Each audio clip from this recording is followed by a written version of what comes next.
சாதிய கொலை, சாதிய வன்கொடுமை, சாதிய வன்கொடுமை செய்யப்பட்டு சாதிய ஆணவ கொலை, இது மாதிரியான வார்த்தைகள்லாம் இப்போது நிறைய கேட்டுக்கிட்டே இருக்கோம்ல. நாமளும் ஒரு வழக்கு நடக்கும் போதுமே அந்த வழக்கை பற்றின விஷயங்கள் பேசுகிறோம், வீடியோ கவர் பண்ணுறோம், என்ன நியூஸ் அப்படிங்கிறத நான் உங்களுக்கு தொகுத்து சொல்லிட்டு தான் இருக்கேன். ஆனால் ஒரு வீடியோலையுமே நாம் சொல்கிறது, ஆசைப்படுறது, எதிர்பார்க்குறது என்னென்னா, இதுக்கப்புறம் இது குறையும், இல்லைனா நடக்கவே கூடாது அப்படிங்கிற மாதிரி தான் நம்ம பேசுகிறோம். ஆனால் இப்போ வரைக்கும் இந்த குற்றம் குறைந்தபாடே இல்லை, இன்னும் அதிகரிச்சுட்டு தான் இருக்குது அப்படின்னு தான் சொல்லணும். ஏன் இதை எதிர யாருமே பேச மாட்டுறாங்க அப்படிங்கிறது தெரியலை. கவின் கேஸில் மட்டும்தான் அந்த விசாரணையானது சிபிஐக்கு மாற்றப்பட்டு இன்னைக்கு அதில் பல விஷயங்கள் வெளியே வந்து எல்லோரையுமே அதிர்ச்சிக்குள்ளாக்கிட்டு இருக்கு. அந்த விஷயங்கள் பார்த்துட்டு தான் இருக்கும், இன்னும் விசாரணைகள் போயிட்டு தான் இருக்கு.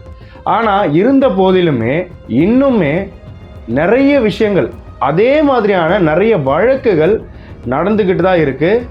லைக் அந்த மாதிரியான அசம்பாவிதங்கள் நடந்துக்கிட்டு தான் இருக்குது அடுத்தடுத்து.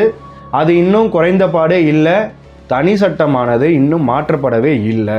ஏன் இதை பற்றின குரல், கேள்விகள் யாருமே எழுப்ப மாட்டுறாங்க அப்படிங்கிறது தெரியலை. மிகவும் வன்மையான சாதிய வன்கொடுமைகள்லாம் நடந்துக்கிட்டு இருக்கு, அதெல்லாம் நம்மளால் பார்க்க முடியுது. ஏன் அரசு இதில் கவனம் செலுத்த மாட்டுறாங்க அப்படிங்கிறது சுத்தமாக புரியலை. இது மாதிரியான சாதிய வன்கொடுமையால் பாதிக்கப்படுற மக்களோட குரல் அரசோட காதில் விழலையா அப்படிங்கிறது இங்கே ஒரு கொஸ்டினாக இருக்குது. கரூரில் நடந்த 41 மரணங்களுக்கு மட்டும் ஏகப்பட்ட கேள்விகள், ஏகப்பட்ட விமர்சனங்கள் போய்கிட்டு இருக்கு, நம்மளால் பார்க்க முடியுது. அந்த கதறல்கள் மட்டும்தான் கேட்குதா? இந்த மாதிரியான வன்கொடுமைகள் நடந்துகிட்டு இருக்கு, இதுக்கு என்ன முடிவு, அரசுகிட்ட இதுக்கு என்ன பதில் இருக்கு அப்படிங்கிறத யாருமே கவர் பண்ணுறதே இல்லை, பெருசாக பேசுகிறதும் இல்லை. 41 பேர் இறந்தாதான் உயிராக மதிக்கப்படுமா அப்படிங்கிறது தெரியல. ஒரு உயிர் போனாலுமே அது உயிர் தானே. ஸோ அதுக்கான தனி சட்டங்கள், அதற்கான கடுமையான சட்டங்கள் இருந்தால் தானே மறுபடியும் அது மாதிரியான தவறுகள் நடக்காமல் இருக்கும், அட்லீஸ்ட் குறையும் அப்படிங்கிறது தான் நாம் ஒரு வீடியோலையுமே சொல்கிறோம். ஆனால் அப்படி எந்தவித விஷயமே ஆன மாதிரி இல்லை. நான் ஒருத்த மட்டும் இது பேசுகிறேன் அப்படின்னு கிடையாது, பல பேர் இதுக்காக போராடிட்டு தான் வராங்க. ஆனால் அந்த போராட்டங்கள் எல்லாமே நீர்த்து தான் போகுது. ஏன்டா இப்படி சம்மந்தம் இல்லாமல் என்னென்னவோ பேசிக்கிட்டு இருக்கு, இதெல்லாம் மாறாதுன்னு தெரிஞ்ச ஒரு விஷயம் தானே, இதுக்கு எல்லாமே ஒத்து போய் தான் எல்லாமே வாழ்ந்துக்கிட்டு இருக்கோம், இதை ஏன் இப்போ திடீர்னு வந்து பேசிக்கிட்டு இருக்க அப்படின்னு நீங்கள் கோவப்படலாம். ஆனால் இப்போ ஏன் இதை நான் மறுபடியும் இந்த டாப்பிக்கை பேசுகிறேன் அப்படின்னா, மறுபடியும் ஒரு கொடூரமான சாதிய ஆணவ கொலை நடந்திருக்கு. அந்த வழக்கானது மிரட்டல்கள் விடப்பட்டு, அத்தனை வாட்டி மிரட்டல்கள் விடப்பட்டு ஒரு கொலை சம்பவம் இப்போ அரங்கேறி இருக்கு. இன்னும் இது மாதிரி எத்தனை சாதிய வன்கொடுமைகள் நடக்க போகுது, எத்தனை கொலைகள் நடக்க போகுது, எத்தனை கொலைகள் நம்ம பார்க்க போகிறோம் அப்படிங்கிறது நினைக்கும் போதே ரொம்ப அதிர்ச்சிக்குள்ளாகிட்டு தான் இருக்கு. போலீஸ் குடும்பமாகவே இருந்தாலும் அவங்களுக்கு உண்டான தண்டனைகளை வாங்கி கொடுக்கறதுக்கும் விசாரணையானது நடந்துகிட்டு இருக்கு. அப்படி இருக்கும் பட்சத்திலேயே எப்படி அடுத்த ஆளுக்கு இந்த மாதிரி ஒரு விஷயம் பண்ணணும், கொலை பண்ணணும் அப்படிங்கிற எண்ணம் வருது அப்படிங்கிறதே தெரியல. கவினோட வழக்கு திருநெல்வேலியில் நடந்திருந்ததா நம்ம பார்த்துருந்தோம். இப்போ அதை அடுத்து திண்டுக்கல் ஆனது பெரிய பேசும் பொருளாக ஆயிருக்கு. அது மட்டும் இல்லைங்க, திருமணமான வெறும் 3 மாதத்தில் இன்னைக்கு அந்த நபர் கொல்லப்பட்டிருக்காரு. என்ன காரணம் அப்படின்னு கேட்டிங்கன்னா, வேற்று சமூகத்து பெண்ணை திருமணம் செய்தது தான் ஒரே காரணம் அப்படிங்கிறது தெள்ள தெளிவாக தெரியுது. இந்த விஷயம்தான் அந்த பாதிக்கப்பட்ட பெண்ணுமே சொல்லியிருக்காங்க. எனக்கு ஒரு விஷயமே புரியலைங்க, இந்த கான்செப்ட்ல எனக்கு ஒரு விஷயம் புரியல. வேற்று சமூகத்து ஆட்களுக்கு கட்டி கொடுக்கறத விட கொலை செய்யறது ரொம்ப பெருமையான விஷயமா? கொலை செஞ்சுட்டு எவ்வளோ அவதிப்பட்டு இருக்காங்க அப்படிங்கிறது அந்த கவினோட கேஸ்ல பார்த்து எல்லோருக்குமே தெரிஞ்சிருக்கணும், திருந்திருக்கணும். ஒருத்தனும் திருந்தல, மறுபடியும் அதே மாதிரியான ஒரு சம்பவம் இப்ப அரங்கேறி இருக்கு. இது மாதிரி கொலை செஞ்சுட்டு ஜெயிலுக்கு போறது தான் கேவலம். அதை ஏன் நீங்க யாருமே புரிஞ்சிக்க மாட்டீங்க? அதுக்கு கல்யாணம் பண்ணி கொடுத்தா அவங்களும் நம்ம நல்ல நிம்மதியா வாழ போறாங்க, நீங்களும் நிம்மதியா இருந்திருக்கலாம். இன்னைக்கு குடும்பத்தையே தூக்கி உள்ள உட்கார வச்சிருக்காங்க. மேலும் கொலை வழக்கு நாளைக்கு நீ ரிலீஸ் ஆகியே வெளியே வந்தாலும் கண்டிப்பா அவங்களை யாரும் மதிக்க போறதில்ல. கொலைகார குடும்பம் தானே சொல்லுவாங்க. அதுக்கு சமூகம் விட்டு சமூகம் கல்யாணம் பண்ணி கொடுத்துட்டே போயிடலாம். இந்த பேரை வாங்குறதுக்கு அந்த பேரை வாங்கிட்டு போயிடலாம். இது ஏன் எந்த முட்டாள்களுக்கும் புரிய மாட்டுது அப்படிங்கிறது சுத்தமா தெரியல. இதனால உங்க கௌரவம் வந்து திரும்பி வரப்போகுதா அப்படின்னு கேட்டீங்கன்னா கண்டிப்பா கிடையாது. உங்க சமூகத்தாலே, உங்க சமூகத்து தலைவனையே நீங்கள் வந்து சொல்லுங்க நீங்கள் பண்ண கொலை வந்து சரியான கொலை தான், அவங்கள ரிலீஸ் பண்ணுங்க அப்படின்னு எந்த தலைவனாலும் சொல்ல முடியுமா? கண்டிப்பாக சொல்ல முடியாது. கொலை எப்படி ஒரு பிரச்சனைக்கு முடிவாகும்? கௌரவம்லாம் திருப்பி வராது, கொலைகாரம்ன்ற பட்டம் தான் வரும், கொலைகார குடும்பம் அப்படிங்கிற பட்டம் தான் வரும். இப்போவும் வந்து இருக்கு, அப்படிதான் வரும். சரி, இதெல்லாம் நம்ம நிறையவே பேசியிருக்கோம், ஆனாலும் யாரும் திருந்துற மாதிரி தெரியல, இவனெல்லாம் திருந்தவும் மாட்டானுங்க அப்படிங்கிற மாதிரி தான் தெரியுது. நாம இப்போ திண்டுக்கல்லில் நடந்த வழக்கை பற்றி முழுமையாக பார்க்கலாம். வீடியோவை ஸ்கிப் பண்ணாமல் முழுசாக பாருங்கள். அது மட்டும் இல்லாமல் நம்ம வீடியோ பார்க்குற எல்லோருமே சேனலை சப்ஸ்கிரைப் பண்ணிட்டு பாருங்கள். மேலும் பெல் ஐக்கானையுமே கிளிக் பண்ணிக்கோங்க. அப்போ தான் நான் போடுற வீடியோ உங்களுக்கு உடனுக்குடனே நோட்டிஃபிகேஷனாக வரும். டிகோட் நேயர்களுக்கு எனது அன்பு வணக்கங்கள். நான் உங்கள் ஜோதி பாபு.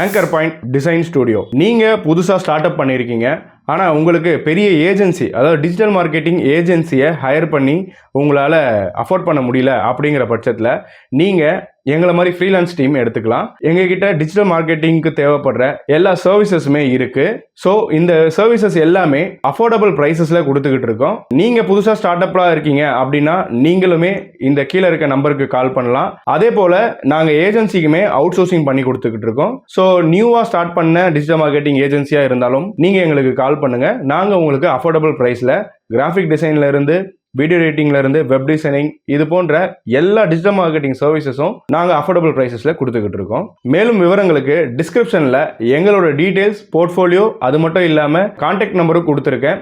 கண்டிப்பாக கான்டாக்ட் பண்ணுங்க. உங்க பிசினஸ்க்கு தேவைப்படுற சர்வீசஸை அஃபோர்டபுள் பிரைசஸ்ல எடுத்துக்கலாம். திண்டுக்கல் மாவட்டம் வத்தலகுண்டுக்கு அடுத்து இருக்கிற ராமநாயக்கன் பட்டியை சேர்ந்தவர் தான் ராமச்சந்திரன் அப்படிங்கிற ஒரு இளைஞர். இவர் இங்க பால் வியாபாரமானது பார்த்து வந்துகிட்டு இருக்காரு. அந்த ஏரியாவை சுத்தி எல்லா இடத்துக்குமே பால் விநியோகம் பண்றது தான் இவரோட வேலை. இவரோட மாட்டுக்கிட்ட இருந்து கறந்த பாலை இவர் வித்துட்டு வந்துகிட்டு இருக்காரு. ஸோ இதுதான் இவரோட வேலையாக இருந்துகிட்டு இருக்கு. கணபதிப்பட்டியை சேர்ந்த சந்திரன் அப்படிங்கிறவரோட மகள் தான் ஆர்த்தி. இவங்க இப்போ செகண்ட் இயர் பிகாம் படிச்சுட்டு வந்துட்டு இருக்காங்க ஒரு தனியார் கல்லூரியில். இந்த ராமச்சந்திரன் பிளஸ் ஆர்த்தி இவங்க 2 பேருமே ஆர்த்தியோட 12ஆம் வகுப்பு பொது தேர்வின் போது மீட் பண்ணியிருக்காங்க. அந்த டைமில் இன்ஸ்டாகிராம் ஐடி வாங்கிட்டு போன ராமச்சந்திரன் 2 பேருமே இன்ஸ்டாகிராமில் பேசி பழகி வந்திருக்காங்க. மேலும் இது சிறிது நாட்களில் காதலாக மாறுது. இதற்கடுத்து தான் ஒரு கிட்டத்தட்ட 6 மாத காலமாக ஒரு பிரச்சனையால் இவங்க 2 பேருமே பேசிக்காம பிரிஞ்சிருந்திருக்காங்க.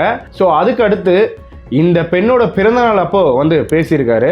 அப்போவே இந்த ஆர்த்தி சொல்லியிருக்காங்க, என் வீட்டில் இந்த மாதிரியான காதல் திருமணத்தை ஏற்றுக்க மாட்டாங்க, கொலை பண்ணுறது கூட வாய்ப்பு இருக்குது, நம்மளை கொன்று போடுறது கூட வாய்ப்பு இருக்குது, என்ன கூட இல்லை உன்னை கண்டிப்பாக கொண்டுடுவாங்க அப்படின்ற ஒரு டிஸ்க்ளைமர் அப்போவே சொல்லியிருக்காங்க.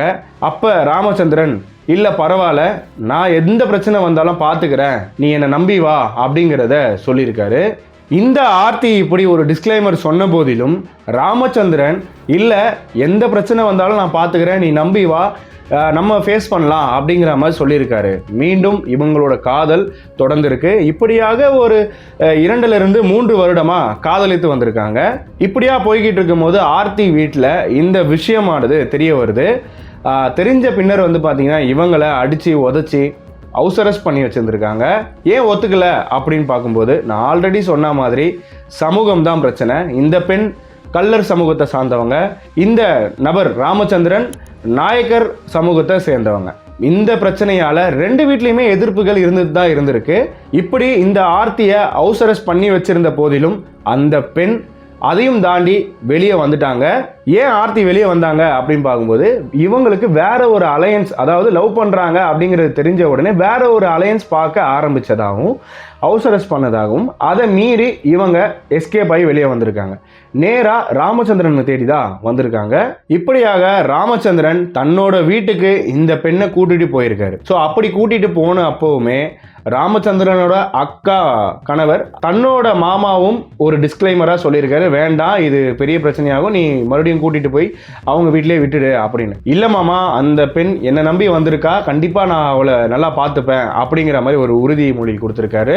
பின் இதையடுத்து ராமச்சந்திரன், ஆர்த்தி இவங்க 2 பேருமே திண்டுக்கலுக்கு போயிட்டாங்க. ஏன்னா ஒரே ஊர்ல இருந்தா கண்டிப்பா பிரச்சனைகள் வரும் அப்படிங்கிற ஒரு காரணத்தினால. இப்படி அவங்க வெளியே போயிட்டு திண்டுக்கல்ல நண்பர்களோட வீட்டில தான் தங்கி வந்திருக்காங்க. பின் இவங்களுக்கு கல்யாணம் ஆயிருக்கு. மேலும் ஒரு 10-15 நாள் வரைக்கும் திண்டுக்கல்லே இருந்திருக்காங்க. அது சில ஊடகங்கள்ல 1 மாதம் வரைக்கும் அவங்க திண்டுக்கல்ல இருந்ததா சொல்லப்படுது. இந்த பெண்ணோட இன்டர்வியூல பார்க்கும்போது 10லேருந்து 15 நாள் வரைக்கும் நாங்கள் அங்கே இருந்ததா சொல்லப்படுது. இவங்களுக்கு திருமணமானது எப்போ நடைபெறுது அப்படின்னு பார்க்கும்போது ஜூன் மாதத்தில் நடைபெறுது. அப்படி பார்க்கும்போது இப்போ ஒரு 3லேருந்து 4 மாதம் தான் ஆகுது. இப்படி இவங்களுக்கு திருமணமான மறுநாளே இந்த பெண் ஆர்த்தியோட அண்ணங்கிட்ட இருந்து வாட்ஸ்அப்பில் ஒரு ஆடியோ மெசேஜ் வருது. அந்த ஆடியோ மெசேஜ்லேயே தெரியுது எவ்வளோ ஒரு கொடூரமான, அது மட்டும் இல்லாமல் ரொம்பவுமே ஒரு வன்மமான சொற்களாக தான் அது இருந்துச்சு. அந்த ஆடியோவில் இருக்கிறது இவங்களுக்கு விடப்பட்ட கொலை மிரட்டல். டேய், நீ யாரு என்னன்னு எனக்கு தெரியாது. இப்போ ஒழுங்கா நீங்க வந்துட்டேன்னு வச்சுக்கோ, எதுவுமே கிடையாது, பிரச்சனை இல்லை, முடிஞ்சிடும். அப்படி இல்லைன்னு வச்சுக்கோ, நீ இன்னும் 10 வருஷத்துக்கு அவனை நீ செத்தாலும் அந்த நரக வேதனை அனுபவிக்கணும். செத்த எப்படின்னாலும் நீ எங்க இருந்தாலும் உன்னை நான் நிம்மதியா இருக்கவே விட மாட்டேன். ஏதோ சும்மா நீ யாரு இருந்து என்னன்னு தெரியாம அவன் பாட்டு அசால்ட்டா தூக்கிட்டு போயிருக்க. அவன் இருக்குடா, ஆனா நீ இப்ப இதுல நானே உன்னை விட்டேன்னு வச்சுக்கோ, ஆனா நீ அடுத்த 4 மாசம் இல்ல அடுத்து வரப்போற வருஷம் ஃபுல்லா நீ அனுபவிப்ப. அது எப்படி என்னன்றது உனக்கே தெரியும் பின்னாடி. நீ யார என்ன நினைச்சு நீ தூக்கி இருக்க, இந்த மாதிரி டைத்துல தூக்கி இருக்க, எல்லாம் எனக்கு தெரியும் நிறைய. ஆனா இப்போ நான் ஒன்றும் இல்லை, இன்னும் கொஞ்ச நாள் கழிச்சு நீயும் அவ்வளோ போயிட்டீங்கள, நிம்மதியா இருங்க. கொஞ்ச நாள் கழிச்சு ஒவ்வொரு அடியா வரப்பதான் உங்களுக்கு தெரியும். சரியா? எனக்கு என் குடும்பத்தை கேவலப்படுத்திட்டு போயிருக்க. உன்னை நான் சும்மா விட்டனால நான் ஒரு பெரிய பொட்டை. சரியா? உன்னை நான் எப்படினாலும் தேடி கண்டுபிடிச்சா அதுவும் ஒன்று துண்டு துண்டா அறுத்து உன் கண்ணை புடுங்கி உன் மூக்கெல்லாம் திணிச்சு பல்லு கில்லெல்லாம் சுத்தியில வச்சு உடைச்சு உன் நாக்க பிளேடை வச்சு அருன்னு அறுத்து உன் உடம்புல இருக்க ஒவ்வொரு நரம்பா பிடிச்சி இழுத்து ஒவ்வொரு ஊஜவா அறுத்து உன் காலு கையை எல்லாத்தையும் தனித்தனியா அறுத்து எல்லாம் உன் மண்டையில கல்லை போட்டு உன் மண்டையை திறந்து நீ எவ்வளவு நரக வேதனையில சாகணுமோ அவ்வளவு நரக வேதனையில உன்னை சாகடி பண்ணா.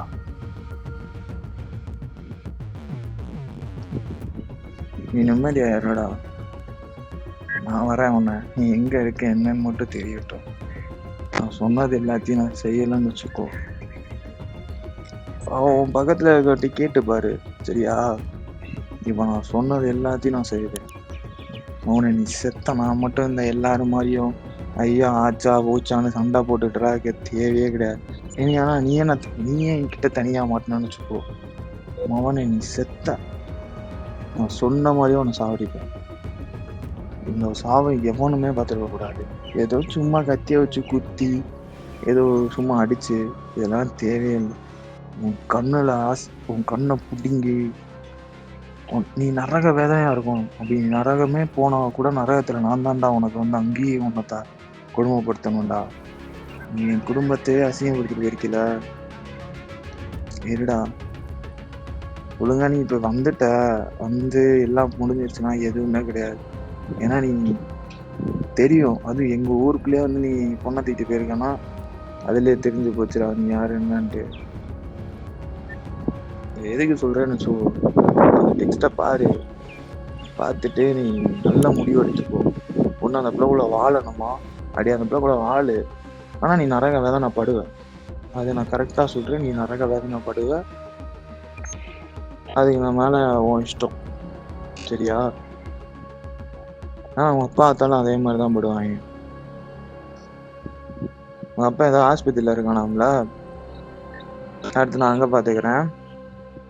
எனக்கு இந்த எல்லா மாதிரிலாம் சும்மா சும்மா போய் சண்டை போட்டுட்டு வச்சுக்கிட்டுலாம் இருக்கக்கூடாது. சைலண்டா வேலையை பார்த்து முடிச்சுட்டு போயிட்டே இருக்கணும். உங்க அப்பா ஆஸ்பத்திரியில தானே இருக்கான், நாளைக்கு காலைல உங்க அப்பான்ட்ட பேசு. சரியா? உங்க அப்பா இருக்கானா இல்லையான்னு ஃபர்ஸ்ட் கேட்டுக்கோ நல்லா. திடீர்னு ஏதாவது மயக்க மருந்து கலக்கலாம், குளுக்கோஸில் ஏதாவது கலக்கலாம், ஏதாவது மாத்திரை மாற்றி கொடுக்கலாம், இல்லை அவங்க அப்பாவுக்கேவும் ஹார்ட் அட்டாக் வரலாம், இல்லை ஏதாச்சும் ஒரு நோய் வரலாம், இல்லையா தலானியை வச்சு கூட மூச்சு அமைக்கிடலாம். எவ்வளோ பண்ணலாம். உன் வீட்டு பொம்பளையால் இருக்கா, திடீர்னு மொண்டு அடிச்சு கீழே விழுந்து ரத்தம் வரலாம், இல்லையா ஒருத்தவங்களுக்கு கை உடையலாம், இல்லை கால் உடையலாம், இவ்வளோ நடக்கலாம். நீ நாளைக்கு உன் குடும்பத்துக்கு ஃபோன் போட்டு கேட்டியாக்கோ உனக்கு ஒரு ஹாப்பி நியூஸ் கிடைக்கும். அந்த ஹாப்பி நியூஸை வச்சு ஜாலியாக உன் 2 பேர் லைஃபை ஸ்டார்ட் பண்ணுங்க. ஓகே, அதுக்கு நான் தர கிஃப்ட்டு அவங்க அப்பா அம்மாவுக்கு மட்டும் வந்து என்ன செய்யணுமோ பாவம் செஞ்சுட்டு போயிடுறா தம்பி. நீ யார் என்னெல்லாம் எனக்கு தெரிலடா, அனுபவப்படா தம்பி. நீ எவ்வளோ நரக வேதனை அனுபவிக்க ஆரம்பிச்சுட்டு. அந்த பையனுக்கு தான் கொலை மிரட்டல் விட்டுருக்காங்க. இது என்ன நியாயம் அப்படிங்கிறது புரியல. நீங்கள் எல்லா விஷயத்துலையுமே ஒன்று யோசிங்க. இருவருமே சேர்ந்து தான் காதலிக்கிறாங்க. ஆனால் ஏன் பசங்களுக்கு மட்டும் இந்த தண்டனை அப்படிங்கிறதுமே புரியல. கவினோட பிரச்சனையில அவங்க அப்பா ஒரு சில கேள்விகளை கேட்டிருந்தாரு. உன் பொண்ணு தானே காதலிச்சா, அப்போ அவளை வெட்டு, நான் ஏற்றுக்கிறேன், நீ நியாயஸ்தான் நான் ஒத்துக்கிறேன் அப்படிங்கிற மாதிரி சொல்லியிருந்தாரு. ஆக்சுவலாக இது ரெண்டுமே தப்பு தான். பையனையும் வெட்டக்கூடாது, பொண்ணையும் வெட்டக்கூடாது, யாரையும் கொலை பண்ணணும் அப்படிங்கிற ஒரு மோட்டிவே வரக்கூடாது அப்படிங்கிறது தான் விஷயம். அப்படி இருந்த பட்சத்தில் இந்த ராமச்சந்திரன் விஷயத்தில் நேராக அந்த பையனுக்கு தான் கொலை மிரட்டல். இவங்க அந்த டைம்லேயே போலீஸ் கிட்ட கம்ப்ளைண்ட் கொடுத்து தூக்கி உள்ள வச்சு ஊரின்னு உரிச்சிருந்தா இன்னைக்கு இந்த பிரச்சனை, இன்னைக்கு அந்த ராமச்சந்திரனே இறந்திருக்க மாட்டாரு. ஆனா அப்போ இவங்க என் அண்ணன் ஏதோ கோவத்தில் பேசுகிறான், அதனால் அது ஒரு பெரிய விஷயம் இல்லை அப்படின்னு இருவருமே அதை அசால்ட்டாகவே விட்டுருக்காங்க. மேலும் அந்த திருமணம் ஆகி 10-15 நாள் அங்கே திண்டுக்கல்லே இருந்துட்டு இவருக்கு வேலைக்கு ரொம்ப கஷ்டமாக இருக்குது அப்படிங்கிற ஒரு காரணத்தினால ராமச்சந்திரன் மறுபடியும் நாம் ராமநாயக்கன் பட்டியே போயிடலாம் அப்படின்றத தன்னோட மனைவி ஆர்த்திக்கிட்ட கேட்குறாரு. அவங்களும் நீங்கள் எங்கே சொன்னாலும் நான் வர தயாராக இருக்கேன், கண்டிப்பாக போயிடலாம் அப்படிங்கிற மாதிரி தான் அவங்களோட பதிலும் இருந்திருக்கு. இதையடுத்து இருவருமே ராமச்சந்திரனோட சொந்த ஊரான ராமநாயக்கன் பட்டிக்கு திரும்பி வராங்க. மறுபடியும் அவரோட தொழிலை கண்டினியூ பண்ணுறாரு. அப்படி இவங்க இங்கே வந்த பிறகு இந்த விஷயம் அறிந்த இந்த பெண்ணோட வீட்டார் மறுபடியும் பிரச்சனைகளை கொடுக்க ஆரம்பிச்சிட்டாங்க. ஒரு முறை இந்த பெண் ஆர்த்தியோட தந்தை இவங்க வாழ்ந்துகிட்டு இருக்க ராமச்சந்திரன் வீடு தேடியே வந்திருக்காரு. அன்னைக்கு வந்தப்ப உனக்கு இந்த வாழ்க்கை தான் பிடிச்சிருக்கா, இந்த வாழ்க்கை நல்லா இருக்கா, நீ ரொம்ப நல்லா இருக்கியா, நீ எப்படி வாழுறன்னு நான் பார்க்குறேன், அது மட்டும் இல்லாமல் உனக்கும் அந்த பையனுக்கும் நல்ல சாவே வராது, கொடூரமாக உங்கள் 2 பேரையுமே நான் வெட்டி கொலை பண்ணுவேன் அப்படிங்கிற ஒரு விஷயத்தை இல்லை அப்படின்னு மிரட்டிட்டு போயிருக்காரு. அப்போது கூட இந்த பெண் ஆர்த்தி என்ன வேணாலும் பண்ணுங்க, என்னை கூட கூட்டிகிட்டு போயிருங்க, நான் உங்கள் கூடயே வந்துடுறேன், ஆனால் அந்த பையனை தயவு செஞ்சு எதுவுமே பண்ணாதீங்க அப்படின்னு கெஞ்சிருக்காங்க. அதற்கு உன்னை கூட்டிகிட்டு போய் நான் என்ன பண்ணுறது, நீ இங்கேயே கடந்து சாவு, ஆனால் உங்களோட சாவு என் கையால் தான், இப்படியாக எல்லா மிரட்டல்களையுமே விட்டுட்டு அவர் கிளம்பிட்டாரு அந்த இடத்துல இருந்து. அப்படி கிளம்புனதுக்கு பிற்பாடு இவங்க அட்லீஸ்ட் அப்பயாவது போயிட்டு கம்ப்ளைண்ட் கொடுத்துருக்கலாம். இது மாதிரி என் குடும்பத்தாரால் இந்த மாதிரியான மிரட்டல்கள் இருக்குது, எங்களுக்கு பாதிப்புள்ளாக வாய்ப்பு இருக்குது அப்படின்னு சொல்லி ஒரு கம்ப்ளைண்ட் ரைஸ் பண்ணியிருக்கலாம் அட்லீஸ்ட். ஆனால் இவங்க அப்போவுமே ஏதோ கோவத்தில் பேசுகிறாங்க அப்படின்னு விட்டுருக்காங்க. கடந்த விநாயகர் சதுர்த்தி அப்போ, அதாவது ஆகஸ்ட் 27, 2025 அன்னைக்கு கூட மறுபடியும் இந்த பெண் ஆர்த்தியோட தந்தை மீண்டும் வந்திருக்காரு. இந்த பையனை பற்றி தப்பாக சொல்லியிருக்காரு. அந்த பையன் நல்லவன் நினச்சிக்கிட்டு இருக்கியா, அவனை பற்றி உனக்கு என்ன தெரியும், இப்படிலாம் சொல்கிறாங்க அப்படிலாம் சொல்கிறாங்க அப்படின்னு நிறைய விஷயங்கள் சொல்லியிருக்காரு. இது பொதுவாக நடக்கக்கூடிய ஒரு விஷயம்தான். அது மட்டும் இல்லாமல் நீ 5 வருடம் கழித்து ரொம்ப மோசமான நிலைமைக்கு உள்ளாவ அப்படின்னு சொல்லியிருக்காரு. அது மட்டும் இல்லாமல் அப்போவுமே மிரட்டல்கள் விட்டுருக்காரு. நீங்கள் இருவருமே கொடூரமாக இறப்பீங்க அப்படின்னு மிரட்டியிருக்காரு. மறுபடியும் ஒரு 10 நாட்களுக்குள்ள இந்த பெண்ணோட தந்தை சந்திரன் கால் பண்ணி அந்த ஃபோன் கால்லையுமே மிரட்டியிருக்காரு. டேட்டை குறித்து வச்சுக்கோ, இன்னும் சிறிது நாட்களில் ஒரு சாவை நீ பார்ப்ப அப்படின்னு சொல்லியிருக்காரு. இப்போயாவது இவங்க கொஞ்சம் சுதாரித்து உஷாராக இருக்கணும். கண்டிப்பாக இந்த மாதிரி மிரட்டல்கள் விடுறாங்க அப்படின்னும் போதே கண்டிப்பாக ஒரு போலீஸ் கம்ப்ளைண்ட் இவங்க கொடுத்துருக்கணும். ஆனால் மறுபடியுமே இதை அசால்ட்டாகவே விட்டுருக்காங்க. இதையடுத்து மீண்டும் ராமச்சந்திரனோட மொபைலுக்கே கால் பண்ணியிருக்காங்க. ஆனால் ராமச்சந்திரன் அன்னைக்கு மொபைல் காலை எடுக்காம இந்த பெண் ஆர்த்தியிடமே மறுபடியும் வந்து சொல்லியிருக்காரு. இது போல உன்னோட தந்தை கால் பண்றாங்க, மாமனார் கால் பண்றாரு, நான் எடுத்து பேசவா அப்படின்னு கேட்டிருக்காரு. இல்ல வேண்டாம் அப்படின்னு இந்த பெண் மறுத்து இருக்காங்க. ஸோ அந்த ரீசனால ராமச்சந்திரன் திருப்பியுமே இந்த கால் எடுக்கல. அங்கிருந்துமே அழைப்புகள் வரல.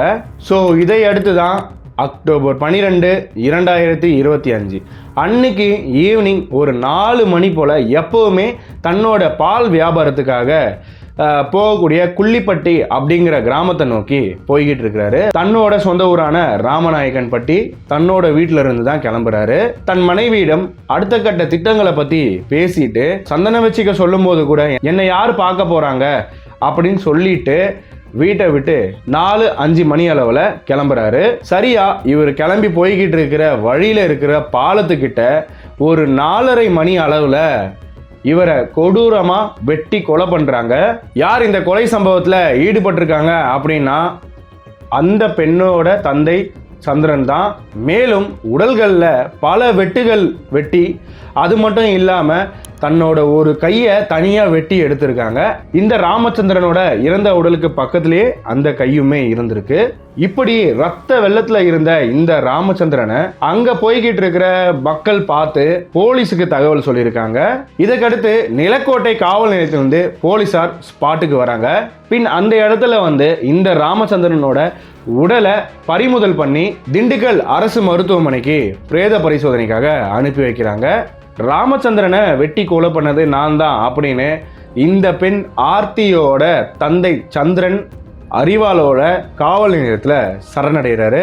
இதையடுத்து போலீசார் ராமச்சந்திரனோட மொபைல்ல இருக்கிற இந்த ரிவின், அதாவது ஆர்த்தியோட அண்ணன் கொலை மிரட்டல் விட்டிருந்த அந்த பதிவுகளையுமே போலீசார் எடுக்கிறாங்க.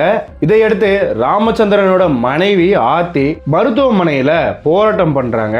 என் அப்பா ஒருத்தரை மட்டும் கைது பண்ணி என்ன செய்யறது, என் அண்ணன், என் அம்மா, அது மட்டும் இல்லாம இவங்க சேர்த்து ஒரு 10 உறவினர்களோட பெயரை கொடுத்துருக்காங்க எஃப்ஐஆரில். அவங்கள கைது பண்ணால் மட்டும்தான் இந்த உடலை நான் வாங்குவேன் அப்படின்னு அங்கேயே உட்காந்து தனி ஒரு பெண்ணாக அங்கே போராடி இருக்காங்க. ஆனால் அந்த போராட்டம் யாரோட காதலையுமே பெருசாக கேட்கல. மேலும் இந்த ராமச்சந்திரனோட வீட்டார் என்ன பண்ணுறாங்க அப்படின்னா இவங்களுக்கே தெரியாமல் கையெழுத்திட்டு அந்த உடலை வாங்குறதுக்கு தயாராயிட்டாங்க. அப்படி ஆம்புலன்ஸில் ராமச்சந்திரனோட உடலை ஏற்றி வரும்போது அந்த ஆம்புலன்ஸ் முன்னாடியே போய் அந்த ஆம்புலன்ஸை மறித்து உடலை எடுக்க விட மாட்டேன் அப்படின்னு ரொம்பவுமே போராட்டம் பண்ணியிருக்காங்க. ஆனால் இந்த ராமச்சந்திரனோட வீட்டார் ஒருத்தர் கூட அந்த பெண் கிட்ட போய் உட்காரவே இல்லை. இந்த போராட்டத்திலையுமே கலந்து கொள்ளலை. அவங்க பாட்டுக்கும் உடலை வாங்கிட்டு போய் அவங்க அடக்கம் செய்யறதுக்கு ரெடி ஆகிட்டு இருக்காங்க. எல்லோருக்குமே பொதுவாக தன்னோட மகன் இறந்துட்டான் அப்படின்னா போராட்டம் பண்ணுவாங்க, கைது பண்ணணும் அப்படின்னு சொல்லுவாங்க. இந்த மாதிரியான நிறைய விஷயங்கள் தான் நடக்கும், நம்ம பார்த்துருக்கோம். இவங்க வீட்டார் வந்து ரொம்பவுமே டிஃப்ரெண்ட்டாக இருக்காங்க. என்ன பண்ணிட்டு இருக்காங்க அப்படிங்கிறது யாருக்குமே புரியல. மேலும் போராட்டம் பண்ண இந்த பெண் ஆர்த்திய காவலர்கள் அடக்கி இருக்காங்க. பிளஸ் அப்போ ஆம்புலன்ஸ் உடல் எடுத்துட்டு போயிருச்சு. அப்போ அந்த இடத்துல கதறி அழுகிற ஆர்த்திய நம்மளால கண் கொண்டு பார்க்க முடியல. ஏன்னா அவ்வளோ ஒரு மனவேதனையான ஒரு சூழ்நிலை தான் அங்க இருந்துச்சு. ஆர்த்தி தன்னோட இன்டர்வியூல சில விஷயங்கள் சொல்லியிருந்தாங்க. அது கொஞ்சம் நமக்கு டவுட்ஸ் அதிகமாகவே ஆக்குது. என்னோட அப்பாவால சரியா நடக்க கூட முடியாது, அப்படி இருக்கும்போது எப்படி இந்த மாதிரி ஒரு கொலையை செஞ்சிருப்பாரு, தனியாளா செஞ்சிருப்பாரு அப்படிங்கிறது என்னால் நம்பவே முடியல அப்படின்னு இந்த டவுட் எனக்குமே வந்தது. மிகவுமே ஆழமான வெட்டுகள், அது மட்டும் இல்லாமல் ஸ்ட்ரகிள் மார்க்ஸ் எதுவுமே இல்லை அப்படிங்கிறது போஸ்ட்மார்ட்டம் ரிப்போர்ட்ல இருக்கு. இப்படி ஒரு வயதானவர் எப்படி இவ்வளோ ஃபாஸ்ட்டாக இத்தனை வெட்டுகள் வெட்டினாரு, கையை வெட்டி தனியாக எடுத்திருக்காரு அப்படிங்கிறது ஆச்சரியமா இருக்கு. அப்படிங்கிற மாதிரி ஒரு டவுட்ஸுமே போயிட்டு தான் இருக்கு. அது மட்டும் இல்லாமல் ஒரு மனிதனை, சக மனிதன் இப்படிலாம் கூட கொல்ல முடியுமா, அப்படிலாம் பேசக்கூட முடியுமா, அப்படி யோசிக்க முடியுமா அப்படிங்கிற ஒரு கொடூரமான பேச்சு இந்த பெண்ணின் அண்ணன் ரிவின் அவன் பேசியிருந்தான். மேலும் இந்த பெண் 10 பேர்கிட்ட தன்னோட உறவினர்களோட பேரை கொடுத்து அரெஸ்ட் பண்ண சொல்லியிருந்தாங்கன்னு சொன்னேன். அவங்க யாருன்னு கேட்டிங்கன்னா இவங்க கல்யாணம் பண்ணும்போது இந்த 10 பேருமே வந்து பிரச்சனை பண்ணியிருக்காங்க. ஸோ அப்போ போலீஸார் இதை சமாதானப்படுத்தி அனுப்பியிருக்காங்க. அந்த 10 பேரிடமும் இது மாதிரி இந்த பெண்கிட்ட மறுபடியும் எந்த பிரச்சனைகளும் பண்ணக்கூடாது அப்படின்னு கையெழுத்து வாங்கி அனுப்பியிருக்காங்க. அந்த 10 பேரை தான் இப்போ இவங்க அரெஸ்ட் பண்ண சொல்லியிருக்காங்க. இவங்க எல்லாருமே காரணமாக தான் இருப்பாங்க அப்படின்னு. மேலும் ராமச்சந்திரனோட வீட்டார் இந்த பெண் ஆர்த்தியை சுத்தமாக மதிக்கவே இல்லை. தன்னோட கணவன் ஆனால் அவனோட உடலை வாங்குறதுக்கு கூட இவங்களோட கையெழுத்தை யாருமே கேட்கல, மதிக்க கூட இல்லை அப்படிங்கிற ஒரு குற்றச்சாட்டுமே இங்கே வைக்கிறாங்க. அது மட்டும் இல்லாமல் இந்த பையனோட வீட்டார் ஏன் யாருமே பெருசாக எந்த போராட்டமும் பண்ணாமல் உடலை வாங்கிட்டு சைலண்டாக போயிருக்காங்க அப்படிங்கிறதும் தெரியல. மேலும் அவங்க சைட்லேருந்து யோசிச்சா இந்த பெண்ணால தான் இந்த பிரச்சனையே, இந்த பெண்ணால தான் நம்மளோட பிள்ளை நம்மளை விட்டு போயிருச்சு அப்படிங்கிற ஒரு கோபத்தில் இருக்காங்களா அப்படிங்கிறதும் தெரியல. அப்படி ஒரு கோபத்தில் இருந்தால் கண்டிப்பாக போராட்டத்தில் இறங்கி இருக்கணும், கம்ப்ளைண்ட் கொடுத்துருக்கணும். ஏன்னா நாம் இப்போ நெல்லை கவின் கேஸ் பார்த்துருந்தோம். அவங்க எவ்வளோ போராட்டத்தை முன்னெடுத்தாங்க. பின் பல அமைச்சர்கள், கலெக்டர் இவங்கெல்லாம் வந்து பேசி அதுக்கான அஷூரன்ஸ் கொடுத்ததுக்கு அப்புறமா தான் கவினோட உடலை வாங்கி அடக்கம் பண்ணாங்க. நாம் அதை பார்த்துருந்தோம். ஏன் ஆனால் இங்கே இவங்க இதை பண்ணலை அப்படிங்கிற ஒரு சந்தேகமும் எழுது. மேலும் ராமச்சந்திரனோட இறுதி சடங்குக்கு மட்டும்தான் இந்த பெண்ணை அழைத்துட்டு போயிருக்காங்க. இறுதி சடங்கை முடித்ததும் மறுபடியும் கண்டுக்கலை. இதையடுத்து அக்டோபர் 16, 2025 இந்த பெண் ஆர்த்தியோட தாய் அன்புச்செல்வி, சகோதரன் ரிவின். ரிவின் யாரு அப்படிங்கிறது உங்களுக்கு ஞாபகம் இருக்கா? கொலை மிரட்டல் விட்டாரு, கொடூரமான கொலை மிரட்டல். இப்போ அவங்க 2 பேரையுமே கைது பண்ணி இருக்கிறதா நமக்கு தகவல்கள் இருக்கு. மேலும் இந்த விசாரணையானது முன்னெடுக்கப்பட்டு கண்டிப்பா இதுல ஒரு நியாயம் கிடைக்கும், நீதி கிடைக்கும். எப்பவும் போல அதே மாதிரி நம்பிட்டு போவோம். என்னதான் பல வழக்குகள்ல நீதி நிலைநாட்டப்பட்டாலும் இன்னும் நிறைய வழக்குகள் இது போல வன்கொடுமை வழக்குகளில் நிறைய நிலுவையில் இருந்துகிட்டு இருக்கிறத நம்ம பார்க்க முடியுது. முடிஞ்ச அளவுக்கு ரொம்ப துரிதமாக இவங்களோட வழக்கு விசாரணைக்கு வந்து இவங்களுக்கு தண்டனையானது கிடைக்கணும். அது மட்டும் இல்லாமல் இந்த சாதிய வன்கொடுமை செய்யக்கூடிய ஆட்கள், அந்த சம்பவத்தில் ஈடுபடக்கூடிய ஆட்களுக்கு பெயிலே கிடைக்கக்கூடாது அப்படிங்கிற ஒரு சட்டமுமே ஆட் பண்ணணும். ஏன்னா நிறைய கேஸில் பார்க்குறோம், நம்ம ரொம்ப காலம் இது இழுத்துக்கிட்டே போகிறத பார்த்துருக்கோம் நம்ம. ஸோ அது மாதிரி ரொம்ப காலம் தாமதம் இல்லாமல் முடிஞ்ச அளவுக்கு இதை ப்ரியாரிட்டியாக கேஸை முடித்து தண்டனைகளானது நிறைவேற்றப்பட்டால் மக்களுக்கு நம்பிக்கையானது வரும். எத்தனையோ டெக்னாலஜிகள் வந்துருச்சு, எத்தனையோ மாற்றம் அடைந்தே வந்துகிட்டு இருக்கோம் நம்ம மனித இனம். ஆனால் இந்த மனித இனத்துக்கிட்ட இருந்து இந்த ஜாதி வெறியை மட்டும் ஏன் பிரிக்கவே முடியல? இது பிரிக்க என்னதான் வழி அப்படிங்கிறது சுத்தமாக தெரியல. சரி, பழைய ஆட்கள் அவங்களோட ஜென்ரேஷன் முடிஞ்சதுக்கு அப்புறமா இந்த ஜாதி வெறிகள்லாம் இருக்காது, கம்மியாயிடும் அப்படின்னு கூட யோசிக்கலாம்.